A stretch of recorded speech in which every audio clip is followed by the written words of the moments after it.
Mammootty villain വേഷത്തിൽ എത്തിയ കളങ്കാവൽ എന്ന ക്രൈം ത്രില്ലർ ചിത്രം ബോക്സ് ഓഫീസിൽ മികച്ച പ്രകടനമാണ് കാഴ്ചവെക്കുന്നത്. രണ്ടാം ദിനത്തിലേതുപോലെ തന്നെ മൂന്നാം ദിനവും ചിത്രത്തിന്റെ കളക്ഷനിൽ വർധനവ് ഉണ്ടായി എന്നാണ് റിപ്പോർട്ട്. ജിതിൻ കെ ജോസ് സംവിധാനം ചെയ്ത ചിത്രം മൂന്നാം ദിവസം 6 കോടി രൂപ നേടിയെന്നാണ് സാക്നിൽക്ക് റിപ്പോർട്ട് ചെയ്യുന്നത്. ആദ്യ ദിവസം 5 കോടിയും രണ്ടാം ദിനമായ ശനിയാഴ്ച 5.5 കോടിയും കളങ്കാവൽ നേടി. ലോകമെമ്പാടുമായി ആദ്യ 3 ദിവസങ്ങളിൽ ചിത്രം 44 കോടി രൂപയിലധികം കളക്ഷൻ നേടിയെന്നാണ് റിപ്പോർട്ട്.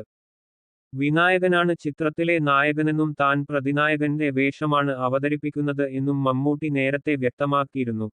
സമീപ വർഷങ്ങളിൽ താൻ തെരഞ്ഞെടുത്ത ഏറ്റവും അസാധാരണമായ വേഷങ്ങളിൽ ഒന്നാണ് കളങ്കാവലിലേത് എന്ന് അദ്ദേഹം പറഞ്ഞു. പ്രേക്ഷകർക്ക് ഇഷ്ടപ്പെടാൻ പ്രയാസമുള്ള വിധത്തിലാണ് ചിത്രത്തിലെ തന്റെ കഥാപാത്രത്തെ സൃഷ്ടിച്ചതെന്നും അദ്ദേഹം വ്യക്തമാക്കിയിരുന്നു. ജിബിൻ ഗോപിനാഥ്, ഗായത്രി അരുൺ, ശ്രുതി രാമചന്ദ്രൻ, രജിഷ വിജയൻ എന്നിവരും ചിത്രത്തിൽ പ്രധാന വേഷത്തിൽ അഭിനയിക്കുന്നു. ചിത്രത്തിൽ എസ്.ഐ.